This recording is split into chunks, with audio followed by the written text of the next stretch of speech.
ദിവസം ഉണ്ടായ കപ്പലപകടത്തിൽ രക്ഷാപ്രവർത്തനം ഇപ്പോഴും പുരോഗമിക്കുകയാണ്. ഇപ്പോൾ commander Atul Pillai, defence PRO, അദ്ദേഹം മാധ്യമങ്ങളോട് സംസാരിക്കുന്നുണ്ട്. അതിലേക്ക് ആ ഏരിയയിലോട്ട് വാട്ടറും ഫോമും ഒക്കെ സ്പ്രേ ചെയ്തിട്ട് വാട്ടർ ജെറ്റ് നോസിൽസ് ഉണ്ട്. ആ വാട്ടർ ജെറ്റ് നോസിൽസ് യൂസ് ചെയ്തിട്ട് അവര് ഷിപ്പിലോട്ട് ഫയർ ഫൈറ്റിംഗ് ഓപ്പറേഷൻസ് തുടങ്ങി. അതല്ലാതെ ഇന്ന് രാവിലെ സമർത്ത് എന്ന് പറഞ്ഞ ഷിപ്പ്, കോസ്റ്റ് ഗാർഡ് ഷിപ്പ്, ഒരു സാൽവേജ് മാസ്റ്ററിനെയും കൊണ്ട് ഈ ഇൻസിഡന്റ് നടക്കുന്ന സ്ഥലത്തോട്ട് കൊണ്ടുപോയിട്ടുണ്ട്. പിന്നെ രാവിലെ കോസ്റ്റ് ഗാർഡിന്റെ ഒരു ഡോണിയർ എയർക്രാഫ്റ്റ് ആ ഏരിയൽ സർവേലൻസിന് വേണ്ടി പോയിട്ടുണ്ട്. അത് സർവേലൻസ് ചെയ്ത് കഴിഞ്ഞിട്ട് നമുക്ക് മുന്നോട്ടുള്ള അവിടുത്തെ എന്തോ സ്ഥിതി എന്നുള്ളത് നമുക്ക് കൺഫേം ചെയ്യാൻ പറ്റും. അതല്ലാതെ അതിനെ സത്ലജ് ആ ഏരിയയിൽ ഇന്നലെ തൊട്ട് അവിടെ ഉണ്ട്. ഇന്ന് സൂറത്തും ഇന്നലെ പേഷ്യൻസിനെ അവിടെ വിട്ട് കഴിഞ്ഞിട്ട് തിരിച്ച് ഫുൾ സ്പീഡ് ഏരിയയിലോട്ട് വരുന്നുണ്ട് ഒരു എൻഹാൻസ് ചെയ്യാൻ ഓപ്പറേഷൻസ്. ഈ കഴിഞ്ഞ എൽസയെക്കാളും MSCയുടെക്കാളും ഡിഫറെന്റ് ആയിട്ട് സിറ്റുവേഷൻ ആണ്. ഇത് ബേൺ ചെയ്യാണ്, കത്തിക്കൊണ്ടിരിക്കുകയാണ്.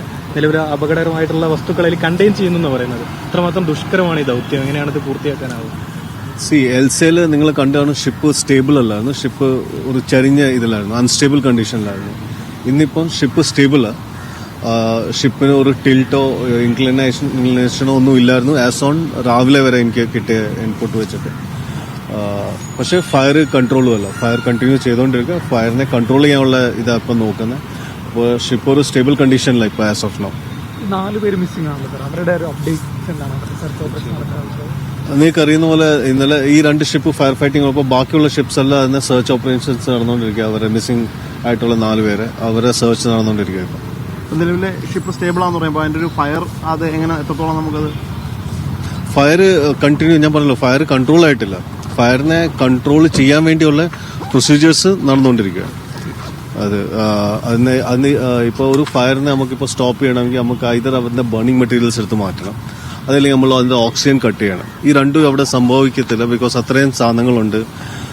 അപ്പോൾ വേറൊരു കണ്ടീഷൻ എന്ന് പറഞ്ഞാൽ നമ്മൾ ഷിപ്പിനെ കൂൾ ഡൗൺ ചെയ്തിട്ട് ഫയറിനെ പെയ്യെ അതിനെ കുറയ്ക്കുക, ആ സ്പ്രെഡ് ഓഫ് ഫയറിനെ അറസ്റ്റ് ചെയ്യുക എന്നുള്ള അതേ ഉള്ളൂ നമ്മുടെ അടുത്ത് ഇപ്പോൾ ഉള്ള കാണുന്ന ഒരു ഇത്.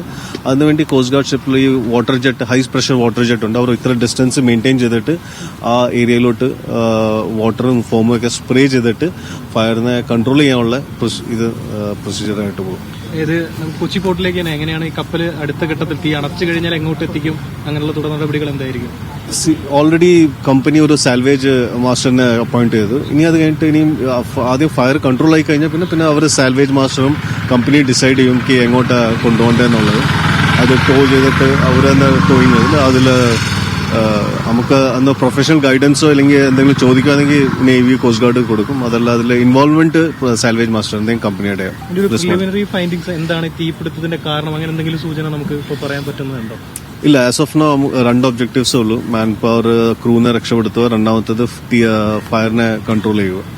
അപ്പം അത് കഴിഞ്ഞിട്ടുള്ള ഫർദർ ഇത് വേറെ ഏജൻസീസ് ഉണ്ട്, വേറെ അവരെ പറയാൻ പറ്റത്തുള്ളൂ അതിന്റെ സ്റ്റേറ്റസ്. അത് നമുക്കിപ്പോൾ കോസ്റ്റ് ഗാർഡിന്റെ ഡോണിയർ ഫ്ലൈ ചെയ്ത് കഴിഞ്ഞിട്ട് മേളിൽ നമുക്കൊരു കറക്റ്റ് എക്സാക്ട് പിക്ചർ കിട്ടത്തുള്ളൂ. അപ്പോൾ ആ ഡോണിയർ എയർക്രാഫ്റ്റ് തിരിച്ചു വന്നു കഴിഞ്ഞിട്ട് നമുക്ക് പറയാൻ പറ്റും ഓയിൽ സ്പിൽ ഉണ്ടോ അതോ ഇല്ലയോ എന്നുള്ളത്. സർ, ഇപ്പോഴത്തെ ഒരു കണ്ടീഷനിൽ തീ ഇങ്ങനെ തുടരുകയാണെങ്കിൽ കപ്പൽ പൂർണ്ണമായിട്ട് കത്തി നശിക്കാനാണോ സാധ്യത, അതോ അത് കടലിലേക്ക് ആണ്ടുപോകും? എങ്ങനെയാണ് അതിന്റെ? അത് ഡിപ്പെൻഡ് ചെയ്യും.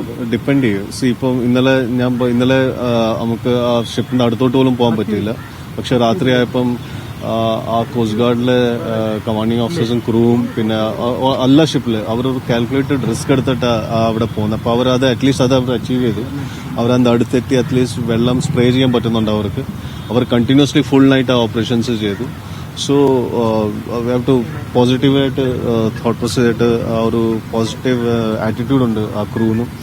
പിന്നെ ഇങ്ങനെയുള്ള അഡ്വേഴ്സ് കണ്ടീഷൻസിൽ ഓപ്പറേറ്റ് ചെയ്യാനും ഇത് ചെയ്യാൻ വേണ്ടിയ ട്രെയിൻഡ് ആയിട്ടുള്ള നേവിയും കോസ്റ്റ് ഗാർഡിലെ ഓഫീസേഴ്സും സെയിലേഴ്സും ക്രൂവും ഒക്കെ. സോ അതനുസരിച്ച് അവിടുത്തെ COs are very much capable അത് ഇങ്ങനൊരു ഓപ്പറേഷൻസ് അണ്ടർടേക്ക് ചെയ്യാൻ വേണ്ടി.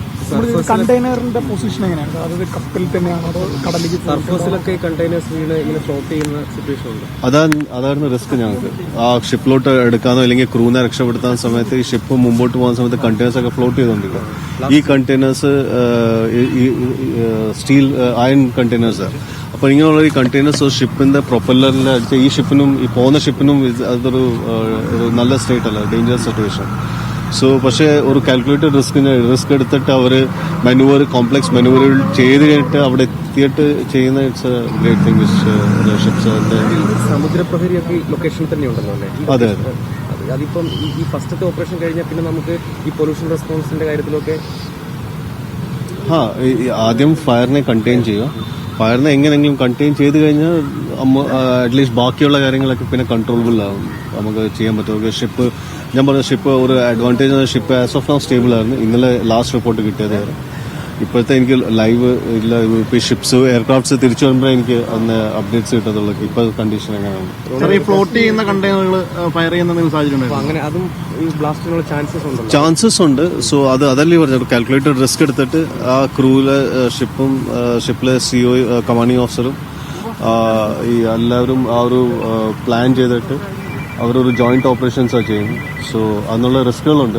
അഡ്വേഴ്സ് കണ്ടീഷൻ പറഞ്ഞാൽ അഡ്വേഴ്സ് കണ്ടീഷൻ എന്ന് പറഞ്ഞാൽ കണ്ടീഷൻ നമ്മുടെ ഫേവറബിളേ അല്ല.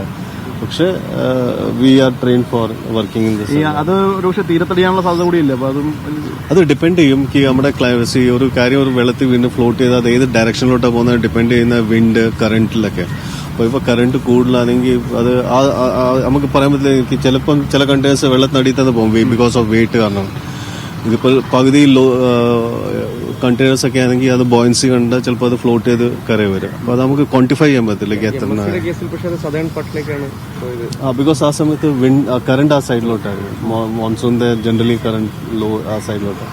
സോ ഇതിപ്പോൾ അനലൈസ് ചെയ്തിട്ട് പറയാൻ പറ്റും. സാർ, ഈ ഓപ്പറേഷൻ നടക്കുന്നത് ഒരേ സമയം വെള്ളം പമ്പ് ചെയ്യുക അങ്ങനെയാണോ? എങ്ങനെയാണ് ഇതിന്റെ ഒരു പ്രോസസ്?